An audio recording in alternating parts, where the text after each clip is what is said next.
এই ছাগলটা সোমালিয়ার সোমালিয়ার মানুষ ঠিক মতো খাইতে পাইতেছে না, ছাগলকে কিভাবে বেশি বেশি খাওয়াবে, এই জন্য ছাগলের অভ্যন্তরীণ অর্গান সবগুলো একেবারে ফ্রেশ। মানুষের মধ্যে যারা রোজা থাকবে, যারা সপ্তাহে 2টা রোজা থাকবে, আমার রোজা সপ্তাহে 2টা, বৃহস্পতিবার সোমবার এবং বৃহস্পতিবার রোজা রাখা আমার আসলের একটা নিয়মিত পালনীয়, এটা আমার আসলের জন্য ওয়াজিব ছিল, আমাদের জন্য মোস্তাহাব, সুন্নাহসম্মত মোস্তাহাব। যারা সপ্তাহে 2 দিন রোজা রাখবে তাদের অভ্যন্তরীণ সকাল এখন যাবতীয় হারাম কাজ থেকে বিরত, হারাম খাবার থেকে বিরত থাকবে, তাদের কখনো এই রোগগুলো হবে না, যে রোগগুলোর কথা আমি বলবো পার্ট বাই পার্ট।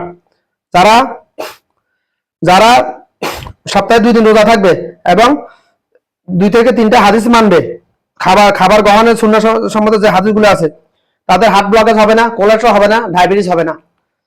প্রমাণ এই ছাগলটা সোমালি থেকে আসছে। এটা সোমালিয়ার মানুষ ঠিক মতো খাইতে পারেন না ভাই, ছাগলকে আমাদের দেশে ছাগল যাওয়া গেলে, গরু যাওয়া গেলে দেখেন পেটের ভিতর কত চর্বি, কত চর্বি, এই যে হার্ট আছে এটা পুরোটা চর্বি গিয়ে দেখে, এই কিডনি এটা পুরো দেখাও যায় না, সামটা খাওয়ালে চর্বি দলায়। একটা ছাগলের মধ্যে মিনিমাম 1 থেকে 1.5 কেজি 2 কেজি চর্বি পাওয়া যায়, একটা গরু থেকে 10-15 কেজি চর্বি পাওয়া যায় আমাদের দেশে। কেন? ওই যে খাবার, অতিরিক্ত খাবার। ওদেরও ডায়াবেটিস হয়, আমরা জানি না, জানার প্রয়োজন নাই, ওরা ঘন ফেসা করলে কি বা হেকানা করলে কি, এই জন্য আমাদের জানার প্রয়োজন নাই। ডায়াবেটিস পশুদেরও হয়, হার্ট ব্লকেজ পশুদেরও হয়, কোলেস্ট্রল পশুদেরও হয়। ওই যে মোটা তাজা যে সব গরু করা হয়, মানে আলগা খাবার খাওয়াই ওগুলার, মানুষেরও হয়, পশুদেরও। মানুষের কোলেস্ট্রল বলতে কি বোঝায়? কোলেস্ট্রল হলো রক্তে রগের ভিতর, রক্তনালীতে ভিতর যদি চর্বি জমা হয় ওটাকে বলা হয় কোলেস্ট্রল, মানে তেল। কোলেস্ট্রল মানে তেল। প্রয়োজন অতিরিক্ত খাবার খাইলে কোলেস্ট্রল হবে। যারা যৌবনকালে প্রয়োজন অতিরিক্ত খাবার খাইছে, বয়স বাড়ার সাথে সাথে খাবারের জিহ্বা লম্বা রয়ে গেছে, রুচি খাবারের লোভ সামলাতে পারে না, তাদের কোলেস্ট্রল হবে, ডায়াবেটিস হবে, হার্ট ব্লকেজ হবে। মানলে সত্য, না মানলে সত্য। আমি শুধু বলতেছি না, আমি একজন ডাক্তার, অনেক বড় ডাক্তার আছে, অনেক বড় ডাক্তার আমি, আল্লাহ পাক আমাকে যেভাবে বানাইছে। এই যে একটা হার্টের 4টা বাল্ব, এই ছাগলটা 100% সুস্থ ছাগল। এই ছাগলটার ডায়াবেটিস ছিল না, কোলেস্ট্রল ছিল না, হার্ট ব্লকেজ ছিল না। কিছুদিন আগে হার্টে বাল্ব দেখাইছি আমি, 1টা 2টা 3টা 4টা মুরগির। ওটা তো খুব ছোট, তাই জন্য মানুষের হাড় আরো বড় হয়। মানুষের হাড় গরুর হাড়ের সাইজে তুলনা হয় প্রায়।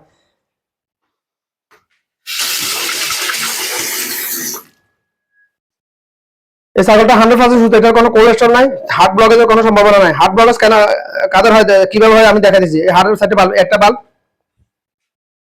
একটা বাল্ব,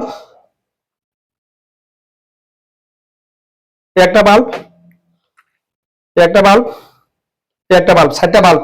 4টা বাল্ব মধ্যে 2টা বাল্ব, মানে আমরা গেট বাল্ব বলি না, গেট বাল্ব মানে মনে করো গেট বাল্ব। বাল্ব বলতে যেখানে বাল্ব শব্দটা উচ্চারণ মনে করবে, এখানে বন্ধ করা, চালু করা অপশন আছে, অফ অন করার অপশন আছে। ম্যানুয়ালি আল্লাহ পাক এই বাল্বগুলা কুদরতি ভাবে আল্লাহ পাক ব্রেনে সেট করে দিয়েছে, অটোমেটিক এগুলো অফ অন হয়। আর যেগুলো মানুষের বানানো বাল্বগুলা অটোমেটিক অফ অন হওয়ার সিস্টেম নাই, মানুষ হাত দিয়ে অফ অন করা লাগে, অটোমেটিক সিস্টেম আছে, টাইমার লাগাইলে হয়। তো এটা হার্ট ব্লকেজ কখন হয়? হার্ট বাল্ব যেটা হলো বাল্ব সমস্যা দূর হয়, বাল্ব বন্ধ হয়, বাল্ব চালু খুলে না, হয় বাল্ব বন্ধ হয় না, এই 2টা সমস্যা হয় বাল্বের। যাদের বাল্ব খুলে না, অর্থাৎ সিস্টোলিক ডায়াস্টোলিক সিস্টেম কাজ করে না, তাদের এই বাল্বের ভিতরে কৃত্রিম বাল্ব লাগানো হয়, রিং লাগানো হয়, যেটাকে রিং বলে। রিং আর বাল্বের মধ্যে পার্থক্য আছে। বাল্ব লাগানো হয় এখানে, রিং লাগানো হয় রগের ভিতরে, অর্থাৎ এখানে এটার সামনে যে রগগুলো আছে ওই রগের ভিতরে রিং লাগানো হয়। এই বাল্ব কাদের ব্লকেজ হয়? Heart blockage. আমরা যেটাকে হার্ট ব্লকেজ বলি, ওটাকে আসলে বাল্ব ব্লকেজ বলা হয় ওটাকে। অর্থাৎ বাল্বের মুখে যদি চর্বি জমা হয়ে যায়, যারা প্রয়োজন অতিরিক্ত খাবার খায়, সুন্নাহ মেনে খাবার খায় না, তাদের বাল্বের মুখে যদি চর্বি জমা যায়, বাল্বটা আর বন্ধ হতে পারে না, কিংবা চালু খুলতে পারে না, কিংবা খুললে আর বন্ধ হতে পারে না, তখন বাল্ব আপনার ব্লাড সার্কুলেশন ঠিক মতো করতে পারে না, তখন আপনার হার্ট স্ট্রোক হয়। হার্ট স্ট্রোক যখন আপনার এই হার্ট যদি আপনার ব্রেনে অক্সিজেন এবং ব্লাড সার্কুলেশন না করতে পারে, তাহলে আপনার ব্রেন মারা যাবে। মানুষের ব্রেন মরে না কখনো। মানুষের ব্রেন তখন মরে যখন রুটা দেহ থেকে বের হয়, এর আগে ব্রেন কখনো ঘুমায় না, মরে না। তো ব্রেন মারার জন্য একমাত্র কারণ, যখন ব্রেনে ব্লাড সার্কুলেশন না হয়, অক্সিজেন সার্কুলেশন না হয়, ব্রেন মারা যাবে। অক্সিজেন সার্কুলেশন করে এটা। আমরা যখন অক্সিজেন নিয়েছে, এটা ফিল্টার করে ব্লাডের সাথে মিশে এটা ফুটে শরীরে ব্রেনে সার্কুলেশন করবে, তখন মানুষ জিন্দা থাকে। তো বাল্ব ব্লকেজ কেন হয়? এখানে যদি চর্বি জমা হয়ে যায় এই মুখে যদি চর্বি, তাহলে হয়তো বাল্বটা বন্ধ হইতে পারতেছে না।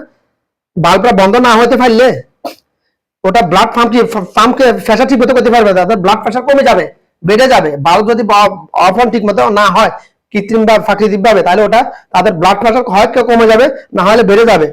তাদের ব্লাড প্রেশার কম কিভাবে বাড়তি, তাদের বাল্বের আশপাশে কোনো না কোনো সমস্যা আছে।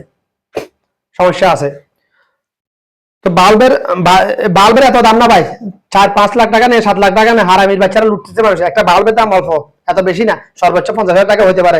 একজন ডাক্তারের ফিস 50,000 টাকা, 1 লাখ টাকা। ওপেন হার্ট সার্জারি করতে 5-7 ঘন্টা লাগে না, আরো বেশিও লাগে ক্ষেত্র বিশেষ। ওপেন হার্ট সার্জারি করা এই কৃত্রিম হার্টটাকে দেহ থেকে আলাদা করে বাইরে নিয়ে এসে এই প্রাকৃতিক হার্টটাকে একটা কৃত্রিম হার্ট লাগানো হয়। কৃত্রিম হার্ট না লাগালে সে মারা যাবে, ব্রেন মারা যাবে। ব্রেনে blood circulation, oxygen circulation nano সেকেন্ডের জন্য বন্ধ করা যাবে না। ন্যানো সেকেন্ড না, আধা মিনিট 1 মিনিটের জন্য বন্ধ রাখা যায়। অর্থাৎ একজন মানুষ যতক্ষণ পর্যন্ত শ্বাস বন্ধ করে রাখতে পারে, সে তার